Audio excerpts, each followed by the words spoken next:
हाँ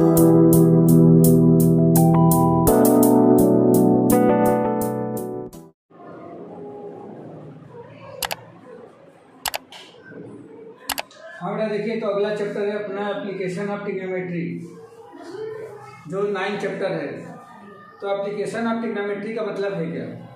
इसका मतलब है कि जो चैप्टर 8 में हमने अभी पढ़ा, यानी कि इंट्रोडक्शन ऑफ ट्रिग्नोमेट्री, उसका रियल लाइफ में यूजेज कहाँ पे हैं और उसका कहाँ कहाँ पे हम लोग यूज कर सकते हैं, उससे रिलेटेड क्वेश्चन कैसे होंगे और कैसे उस टाइप के क्वेश्चन को हम लोग सॉल्व करेंगे, ये एप्लीकेशन ऑफ ट्रिग्नोमेट्री में हम लोग सीखेंगे। ठीक है, चैप्टर 9 है।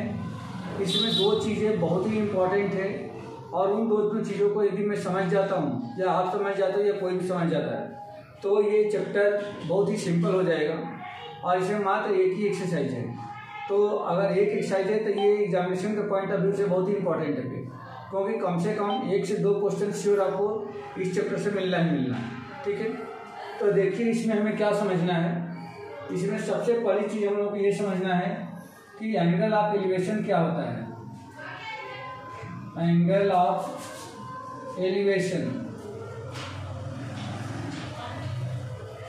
एंगल ऑफ एलिवेशन का मतलब ये होता है कि जब भी किसी ऑब्जेक्ट को नीचे से, जब आप ऊपर, यानी कि ऑब्जेक्ट ऊपर है और आप नीचे खड़े होकर के यदि आप देखते हो तो आपके आई के ठीक सीध में जाने वाली लाइन, और जब ऊपर देख रहे हैं तो उस ऑब्जेक्ट से आपकी आई को मिलाने वाली लाइन, इन दोनों के बीच में जो एंगल बनता है उसका हम बोलते हैं एंगल ऑफ एलिवेशन। एग्जाम्पल देखिए, जैसे मान लीजिए कि कोई एक ये ऑब्जेक्ट है यहाँ पे और ये ग्राउंड से कुछ हाइट पर इस तरह से ऊपर है, ये मान लीजिए कि आपका ग्राउंड है। ठीक है, अब कोई एक बच्चा यहाँ से खड़ा होकर के या यहाँ से खड़ा होकर के ये देख रहा है। ठीक है, ये यहाँ से खड़ा होकर के ये इस ऑब्जेक्ट को क्या कर रहा है, देख रहा है। तो देखते समय कैसे एंगल बनेगा, वो एंगल हम लोगों को चेक करना है। तो जैसे मान लीजिए कि आपने यहाँ पे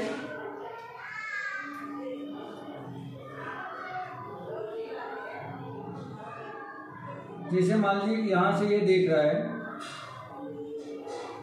यहाँ से देख रहा है, तो यहाँ से जो एंगल ये बन रहा है, इसको ये जो एंगल बन रहा है, तो ये जो एंगल नीचे की तरफ बन रहा है थीटा, या यहाँ पर बना लो आप, यहाँ से जो एंगल ये बन रहा है, तो इस एंगल को ही हम लोग क्या बोलेंगे, इस एंगल को कह सकते हैं कि ये एंगल क्या है, एंगल ऑफ एलिवेशन है। एंगल ऑफ एलिवेशन है। ठीक है, नीचे है, ऑब्जेक्ट ऊपर है, मतलब इसको हम एक तरीके से बोल सकते हैं ये कौन है, तो ये ऑब्जर्वर है। ये ऑब्जर्वर है, ऑब्जर्वर नीचे है और किसी ऊपर रखी हुई ऑब्जेक्ट को ऑब्जर्व करता है, तो इसके आई के ठीक, आई को और ऑब्जेक्ट को मिलाने वाली लाइन और आई के ठीक सीध में जाने वाली लाइन, यानी कि हॉरिजॉन्टल जो लाइन होती है, इन दोनों के बीच में बनने वाला एंगल क्या कहलाता है, एंगल ऑफ एलिवेशन कहलाता है। ऐसे ही एक दूसरा एंगल और है जिसको हम बोलते हैं एंगल ऑफ डिप्रेशन। क्या बोलते हैं, angle of depression. Angle of depression, तो ये क्या होता है, जैसे मान लीजिए कि कोई एक कार है यहाँ पे और इस कार को कोई ऑब्जर्वर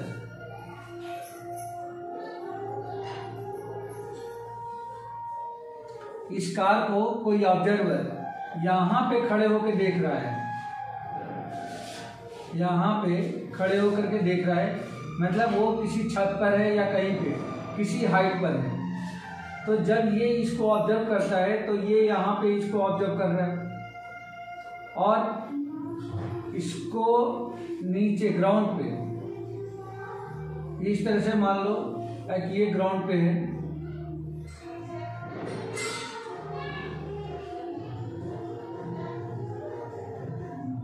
ये मान लो कि ये ग्राउंड है, तो ये इसने यहाँ पे ऑब्जर्व किया, तो इस आई से, आई को ऑब्जेक्ट के मिलाने वाली लाइन और आई से ठीक हॉरिजॉन्टल यानी कि अर्थ के पैरेलल जाने वाली लाइन, यानी कि ये जो एंगल होगा इसको हम लोग क्या बोलेंगे, एंगल ऑफ डिप्रेशन। मतलब ये एंगल आप क्या कहलाएगा, ये कहलाएगा एंगल ऑफ डिप्रेशन। ठीक है बेटा, मतलब ये हो गया कि ऑब्जर्वर यदि किसी हाइट पर है और बिलो ऑब्जेक्ट को यदि ऑब्जर्व करता है तो आई से ऑब्जेक्ट को मिलाने वाली लाइन और आई के हॉरिजॉन्टल जाने वाली लाइन,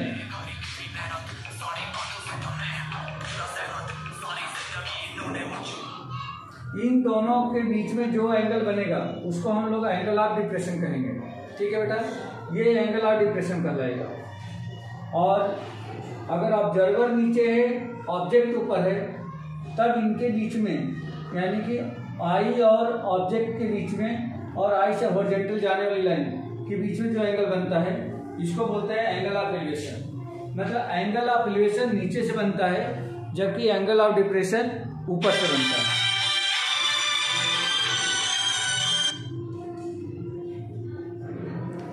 ठीक है बेटा,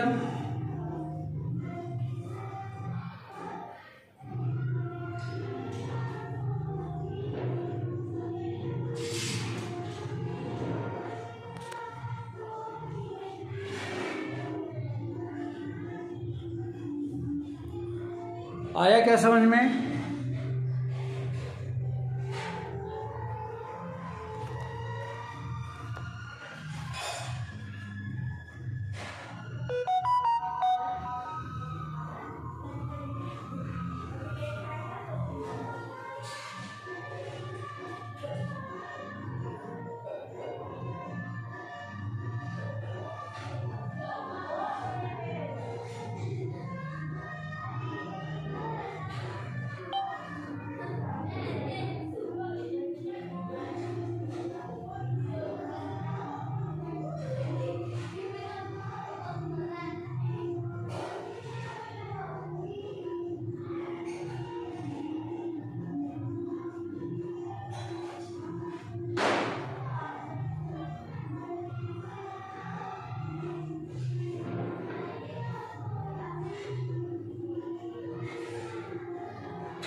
हाँ बेटा, क्लियर है? रफ कर दूं?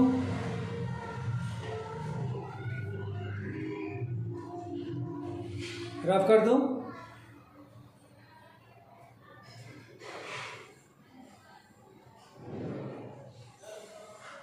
ठीक है, तो इसमें यही दो चीजें हमें याद रखनी है।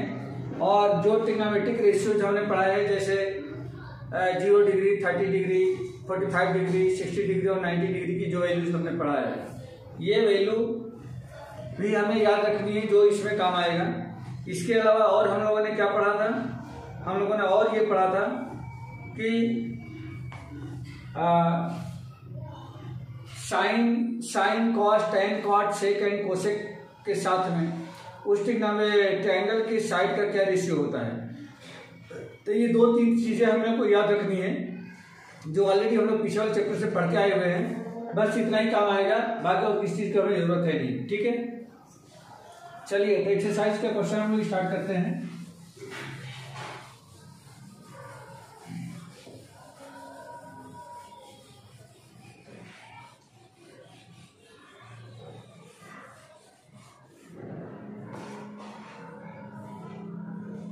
जैसे फर्स्ट क्वेश्चन है 9.1, एक्सरसाइज 9.1। फर्स्ट क्वेश्चन दिया गया है, a circus artist is climbing a 20 metre long rope which is tightly stretched and tied from the top of a vertical pole to the ground. Find the height of the pole if the angle made by the rope with the ground level is 30 degree. इसमें diagram भी दे रखा है। Diagram में बता रहे हैं कि इस तरह से एक पोल है और पोल के बेस से किसी पॉइंट सी पर जब यहाँ पे पोल को रिप्रेजेंट किया गया है ए बी, इस पॉइंट से पोल के टॉप को इस तरह से एक रस्सी के द्वारा टाइटली बांध दिया गया है और इस रोप की जो लेंथ है वह 20 मीटर की है, जबकि रोप जो है ग्राउंड के साथ में 30 डिग्री का एंगल बनाती है।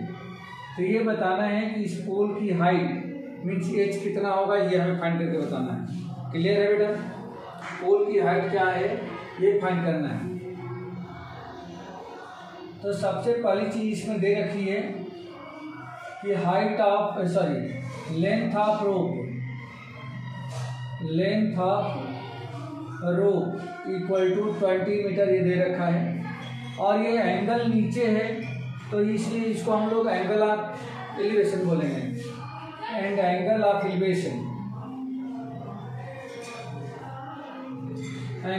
एलिवेशन इक्वल टू 30 डिग्री दे रखा है। हमें फाइंड करके बताना है, हमें फाइंड करना है find height of pole A B, ये फाइंड करके बताना है। ठीक है बेटा? इसको एच मानो ना मानो से कोई फर्क नहीं पड़ता है, हमें तो ये भी बताना है ये भी कितना है। चलो बेटा देखो इसका सोल्यूशन। सबसे पहले ये हमें देखना है कि क्या गिवन है और क्या हमें फाइंड करना है। तो गिवन है हाइपोटेनियस, क्योंकि ये एंगल 90 डिग्री का होगा। क्यों होगा? क्योंकि पोल जो है ग्राउंड पे स्टैंड कर रहा है, तो ये एंगल 90 डिग्री का हो गया। 90 डिग्री के सामने की साइड AC, ये हाइपोटेनियस कहलाएगी। ये एंगल थीटा दे रखा है मतलब 30 डिग्री, तो इसके सामने की साइड क्या कहलाएगी? परपेंडिकुलर। तो हमें ये भी फाइंड करना है यानी परपेंडिकुलर फाइंड करना है, हाइपोटेनियस दे रखी है। तो जैसा कि हम जानते हैं कि परपेंडिकुलर और हाइपोटेनियस में साइन थीटा का रेशियो होता है, तो यहाँ हम लिख लेंगे in right angle triangle ABC sine theta equal to perpendicular upon में हाइपोटेनियस, ये होता है। तो परपेंडिकुलर क्या है? परपेंडिकुलर AB है और हाइपोटेनियस क्या है? AC है। देयरफॉर साइन ऑफ 30 थीटा कितना है अपना? 30 डिग्री है। तो साइन 30 इक्वल टू AB क्या है? तो AB हमें पता करना है, मीन्स AB को फाइंड करना है। और AC, तो AC हमारा क्या है? यही हाइपोटेनियस मतलब यही AC दे रखा है और ये जो है थीटा है। तो AC हमारे पास है कितना? 20, ये आ जाएगा। अब साइन 30 की वैल्यू ऑलरेडी पीछे वाले चैप्टर में हम लोग पढ़ चुके हैं। साइन 30 होता है 1/2 इक्वल टू हो जाएगा AB अपान में 20। इस 20 को इधर भेज दें तो ये हो जाएगा 20 इंटू में 1/2 इक्वल टू AB। इसे ये कैंसिल होकर 10 हो गया, मतलब ये मिल गया हमें therefore AB equal to 10 metre. AB equal to 10 metre. तो AB क्या है? हाइट ऑफ द पोल है। तो हम लिख सकते हैं therefore height of pole AB equal to 10 metre, ये आंसर। ठीक है बेटा? यही इसका आंसर है।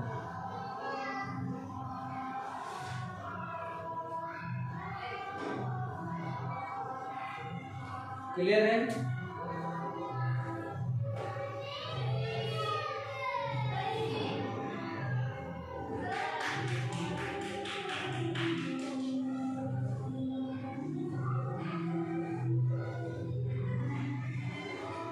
रफ कर दूं?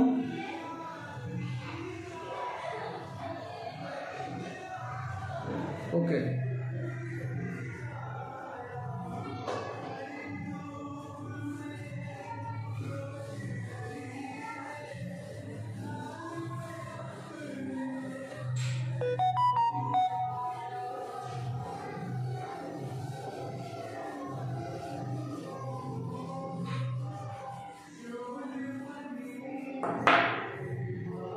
क्वेश्चन नंबर 2 देखिए।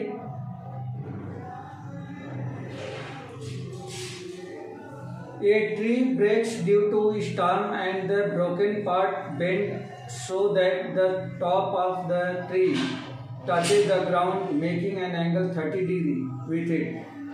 The distance between the foot of the tree to the point where the top touches the ground is 8 meter.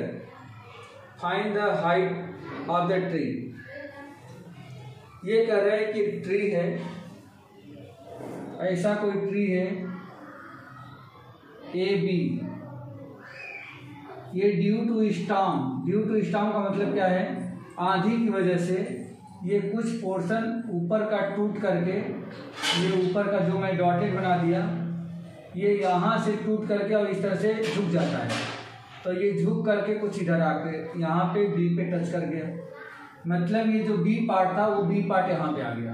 ठीक है बेटा, ये ऊपर वाला बी ऐसे टूटा और बेंड होकर के यहाँ पे आ गया। ग्राउंड से, इसके बेस से जहाँ पे ये टच कर रहा है, इसकी जो डिस्टेंस है वह दे रखा है आपको 8 मीटर का।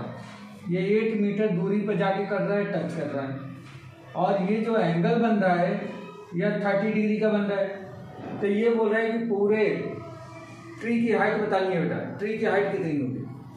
अब ये तो होगा 90 डिग्री का। तो इसमें स्टूडेंट से क्या गलती होती है, वो सिर्फ इतना पोर्शन निकालते हैं और इसी को आंसर छोड़ देते हैं। नहीं, ये पूरे ट्री की हाइट पूछ रहा है, मतलब यहाँ से यहाँ तक की हाइट चाहिए, बट ये तो हमारे पास नहीं है। लेकिन ये जितना पोर्शन था वो इधर बेंड होके आया है, तो हमें यहाँ से ये भी निकालना पड़ेगा, ये भी निकालना पड़ेगा। और जो दोनों का सम होगा, अगर मैं इस पॉइंट का नाम दे दूँ सी, तो ए सी प्लस बी सी, ये दोनों निकाल के जब प्लस करेंगे तो जाकर के हमारा आंसर मिलेगा। ठीक है बेटा, तो यही करना है। यहाँ पे दे रखा है distance between base and top of tree on ground is equal to 8 metre, ये दे रखा है। एंगल ऑफ एलिवेशन यानी कि जो टॉप जो है ग्राउंड से टच करता है तो कितने डिग्री एंगल बनाता है, तो angle of elevation is equal to दे रखा है 30 डिग्री। हमें फाइंड करके बताना है height of tree, height of tree that is A B, चाहे ए से बी ये बोलो या ये पूरा ऐसे बोलो, ये हमें फाइंड करके बताना है। तो सबसे पहले तो एक निकालें, जैसे मान लो कि ये दे रखा है और यहाँ से ये निकालें, तो ये बेस है, यहाँ टेन भी परपेंडिकुलर है, तो यहाँ लिख लेंगे in right angle triangle, right angle triangle tan of 30, क्योंकि tan थीटा इक्वल टू होता है परपेंडिकुलर अपॉन बेस, तो ये हो जाएगा परपेंडिकुलर क्या हो गया ए सी, और बेस क्या हो जाएगा ए बी। tan 30 की वैल्यू कितनी होती है, tan 30 होती है 1/√3 इज इक्वल टू ए सी, ये हमें फाइंड करना है, और ये भी ऑलरेडी हमारे पास है 8, तो ये हो गया 8। इस 8 को ट्रांसफर कर दे किधर, लेफ्ट साइड में, तो ये आपको मिल जाएगा 8/√3 इक्वल टू ए सी। एक इक्वेशन तो ये बन गया बेटा। ठीक है, मतलब ये हो गया कि जो ए सी है वह 8/√3 मीटर आ गया। अब हमें चाहिए बी सी, बी सी भी निकालना है, तो इसमें और इसमें रेशियो लगा दो, ये बेस है और ये हाइपोटेन्यूस है, तो बेस और हाइपोटेन्यूस को रिलेट कौन करता है, कॉस थीटा।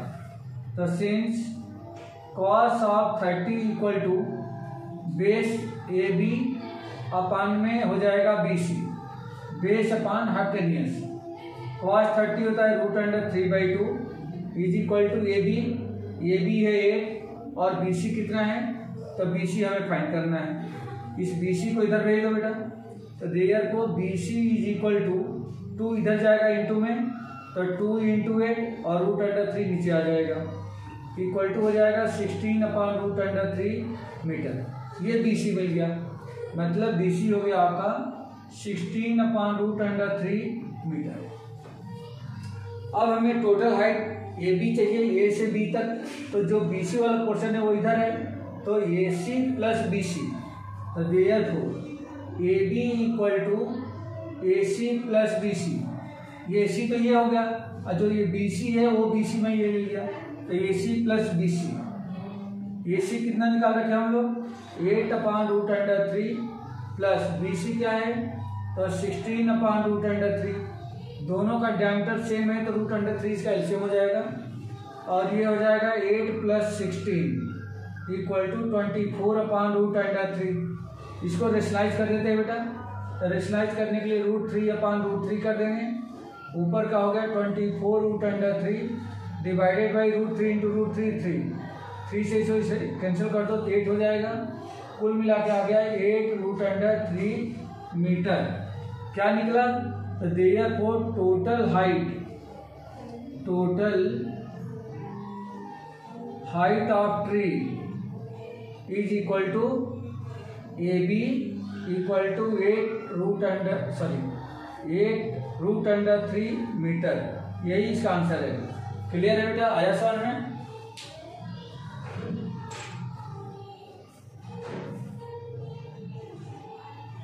क्लियर है?